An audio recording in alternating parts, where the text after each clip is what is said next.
Alright everyone, so episode 3 of Moon Knight comes out tomorrow, so I better react to this breakdown that Eric did last week before I just get way more behind. So let's check out the breakdown for episode 2 of Moon Knight. I'm so bad at keeping up with things.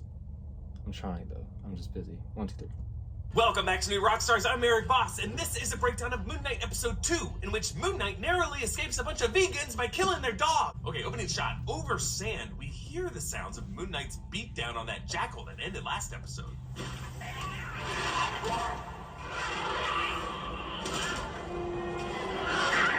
Here it echoes like a nightmare, but we are awake as we hear this because we're staring at the sand around his bed. And the fact that that sand is intact means that someone returned home after that fight and reset the sand. That someone being Mark, if it's now Steven awaking from it thinking it was a dream. So Mark is complicit in keeping Steven in this illusion that he is just sleepwalking. And this episode ends with Mark back in the desert. From sand we begin, and to sand we shall return. Now, among the stack of books in front of him is one titled Adventures of the Soul, Journeys Through the Physical and the Spiritual Dimensions. This is a real 2014 book by a medium named James Van Praagh about the human soul and how it fits into this life and how it travels in the spiritual realm. So really, Steven isn't totally unfamiliar with a soul's detachment from the physical body. Also, I didn't mention this last episode, but among Steven's textbooks are a book about Asgard, What's Old is New Again, and another one about Wakanda, which we should know worships the panther deity Bast, which is derived from the Egyptian feline deity of Bastet. Steven opens his cabinet mirror to confront Mark. You there? Didn't think so. Now, it might just be the way the camera or the cabinet moves, but it does look like his reflection on the far right does turn his head a little, independently of how Steven turns his head. Then Steven steps up to London's National Gallery. While production was in Budapest, and last week the museum was a Budapest museum, this is actually London's Trafalgar Square. That's Nelson's column to the left with the lions. The double-decker bus that passes is an ad for Made Chandeliers, the Verona light. Another Shakespeare reference to Romeo and Juliet in Fair Verona. In this episode, this Romeo reunites with his Juliet in hopes to end his toxic moon entity. In JB's security arena, several cameras are pointed at the sarcophagus that Steven showed the girl last episode, and beside that there is a QR code on the wall that actually links to a digital copy of Werewolf by Night number 32, which was the first comic appearance of the Moon Knight character. That same QR code actually shows up this episode on the number 43 locker at the storage facility. Except now, Marvel updated the link so that it takes you to Werewolf by Night number 33. So I'm guessing we're going to see these QR codes in many episodes throughout the season, and they'll just update it with new issues each week. And I think I just put together that Steven's fish's name of Gus might be short for sarcophagus. They watched back the security footage, but there is no jackal. It's just Steven reacting to nothing. Now, Fight Club has been mentioned as an influence, and this seems like a nod to the scene in Fight Club where Edward Norton's character fights Tyler Durden, but later on security footage shows him hitting himself. But if you look closely at this footage, as Steven runs past that column, there's some digital noise on the screen, and if you compare this to last episode, that was right when the jackal hit that surface. So, while the jackal is invisible to everyone else, something caused that static. Steven says, There was a dog chasing me like a hound. Oh yeah, Hound of the Baskervilles, was it? yes, referencing The Hound of the Baskervilles, the third of the 4 Sherlock Holmes novels written by Sir Arthur Conan Doyle, and the footage ends with Mark confidently stepping out and staring directly at the camera as if knowing Steven the next day would review this footage. That's not me. The desk in the HR office again gives us a clean reflection of Steven. The HR manager offers therapy. This particular group of doctors has a long-standing relationship with us. But the fact that he doesn't get the police involved, but then some cops who do get involved, these detectives, end up being part of Harrow's cult, makes me wonder if this HR rep is also part of that cult as well. Because he says, You're not alone. Yeah, it's like part of the problem, isn't it? yes, you're not alone. Is a special threat to Steven. We're always watching for the greater good.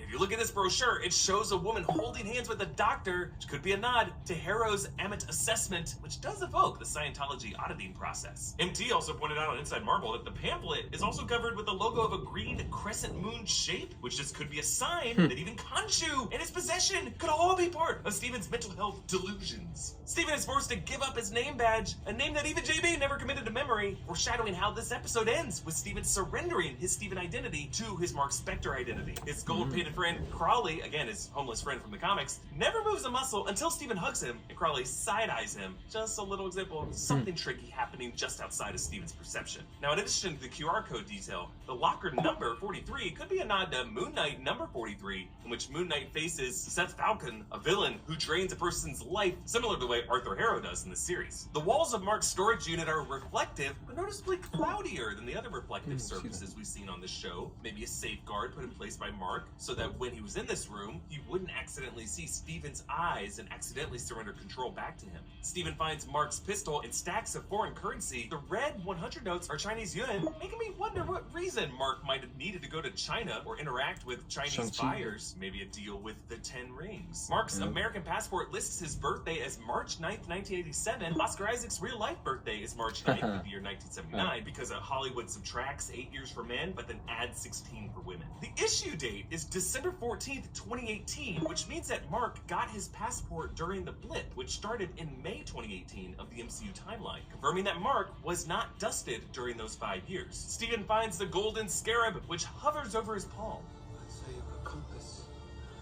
You know, pointing north. Yeah, this compass would presumably point toward Egypt, which is southeast of the UK. Worth noting that this would also be the general compass heading for Mecca, which Muslims around the world pray in the direction of throughout the day. In this case, the scarab also points directly at Mark's reflection. Steven snaps at him. Look, I don't care how bloody handsome you are.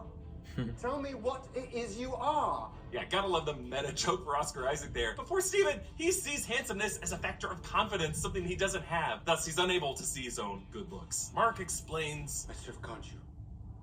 I'm his avatar. Which means you are too. Sort of. We protect the vulnerable and deliver Khonshu's justice to those who hurt them. Mark pauses before using the word justice, as if intentionally drawing a comparison between Khonshu's justice after damage was done, between that and Amit's judgment before any sins were committed, a distinction that Steven later levies against Harrow. Steven looks at the gun. Now give me the body. Let me finish this, and you'll never hear from me again. Yikes! Mark is in the reflective surface of the pistol, too. It's very dark to imagine someone hearing these kinds of voices when pondering picking up a gun, like Steven could be imagining one way to silence Mark forever. Now, earlier when they walked up to this locker, the motion sensor lights overhead slammed on, just setting up this awesome scare with Khonshu now, flashing in and out of the lights with louder and louder slams.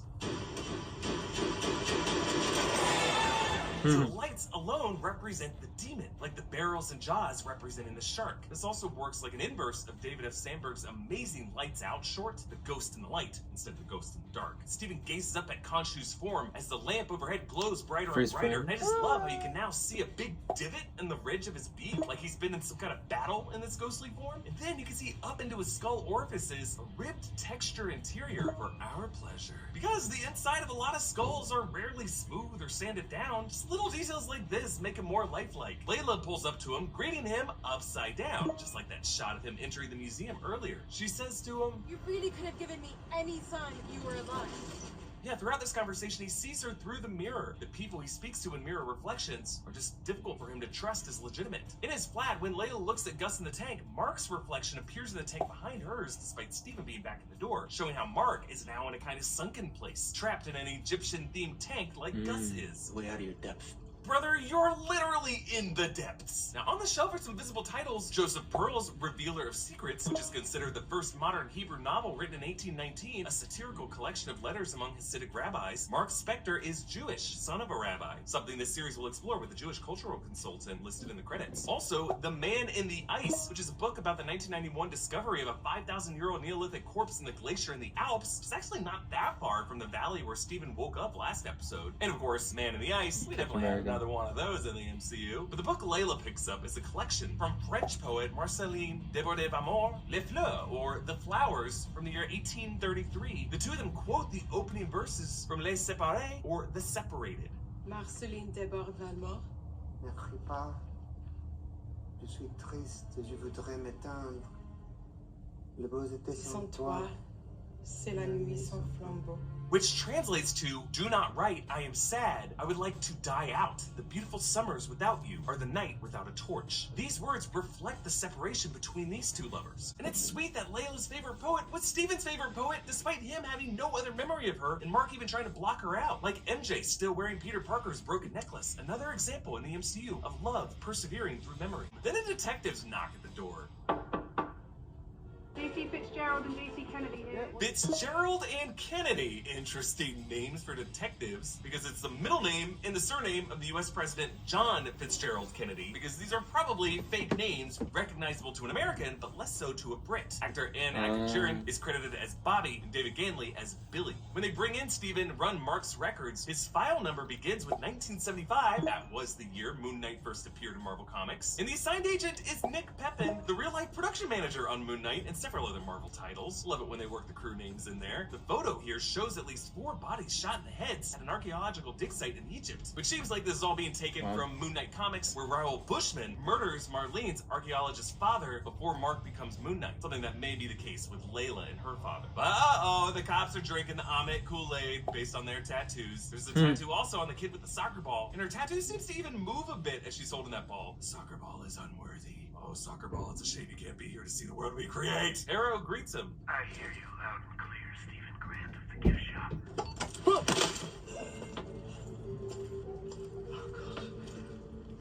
I'm sorry for the wait.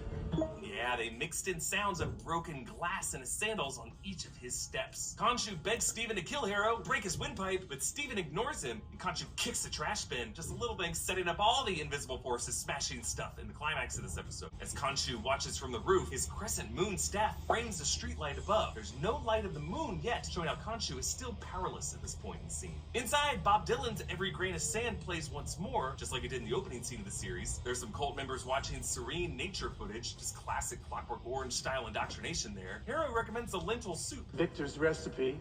Gracias, Victor. He's from the Yucatan. It's very funny.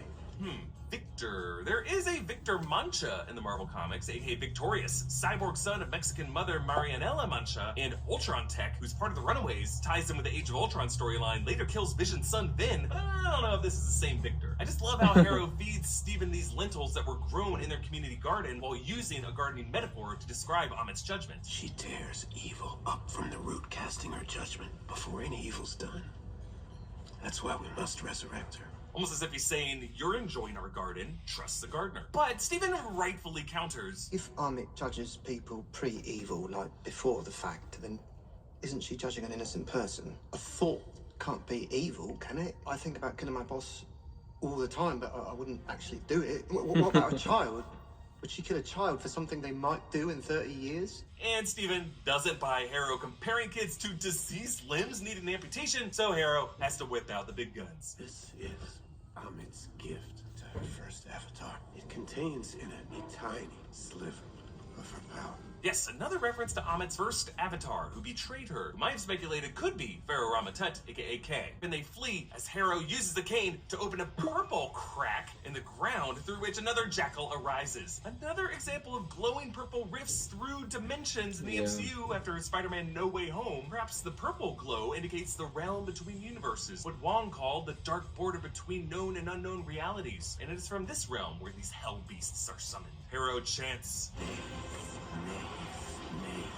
and on his staff, those crocodile eyes of Amit glow purple. The jackal knocks Steven out the window. This is likely the moment he loses the scarab, considering his jacket billows up.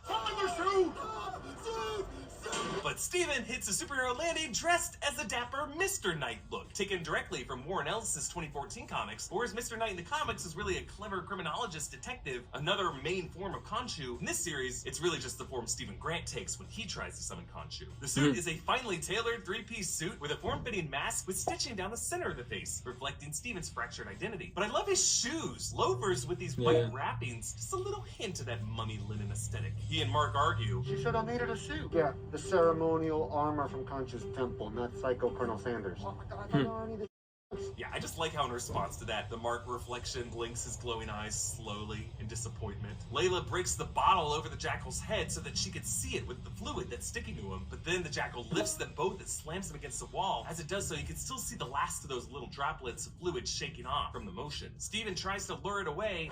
Like a butterfly, sticking like a bee. He's quoting Muhammad Ali, not realizing that the second half of that line was, his hands can't hit what his eyes don't see. Ironic, since he is trying to fight something invisible to everyone else. Also worth noting that Mark in the comics had a past as a boxer. Steven instead says, My name's Steven with a V. which is a fun nod to the fact that the MCU already has another Steven with a PH, Stephen Strange. And then after he hits the Jackal, he screams, What? I did it! which is slang used in Wagwan, London what's that up? came from immigrants from Caribbean countries, basically meaning, what's up, or what's going on? The double-decker bus is an ad for the GRC, reuniting you with your better half. The GRC, of course, is a global repatriation council, the agency introduced in The Falcon the Winter Soldier that resettles people after the blip. Also, ironically, in this moment, Steven is struggling to reconnect with his other half. Overhead, this bus is coded with WBN 0032, another nod to Werewolf by Night number 32, Moon Knight's first comic appearance, also apparently the one comics reference the series is allowed to have Easter eggs for. Steven has to surrender control, and Moon Knight's ceremonial suit takes over, and I love it. Beneath those mummy wrappings, gold armor slides out over his shoulders. This automated assembly, the stitching together of the suit is just so piecemeal and tactile. You can see each thread snaking and binding him. Just reminds me of the pieces of Iron Man's armor clinking together in that original 2008 film. Mark unsheathes his chest weapons, of which he seems to have an unlimited supply, like cards from a blackjack slot. Mark lures the Jackal up the building, past the crescent moon, which now glimmers in the background. As we saw last episode, the crescent moon shines when Moon Knight has the upper hand. As he leaps from rooftop to rooftop in this thrilling montage, that crescent moon actually gets larger and larger in the frame, symbolizing his growing power. He runs down the Thames, reflected in the surface of the water, and it ends as he impales the Jackal on this outdoor altar and retracts his chest piece in the light of the crescent moon. The two shapes matching each other. Just gorgeous shot composition here, and showing how all of this power is coming from the moon. Little detail I spotted here, in that courtyard, there is a silhouette of someone watching in the shadows in the background. Might be an onlooker, might be a crew person who got left in frame, might be Khonshu. Mark says, We wouldn't be alive if it weren't for Khonshu. And my servitude is the price that I pay. so yes, it sounds like they are adapting Mark Spector's origin from the comics, and Mark was dying when he came across Khonshu's tomb, and that's when he got possessed. But Steven, now bolder and angrier, as one of those suppressed voices really gets under Mark's skin. Just shut up. Stop it. Moment. Steven, shut up. I promise.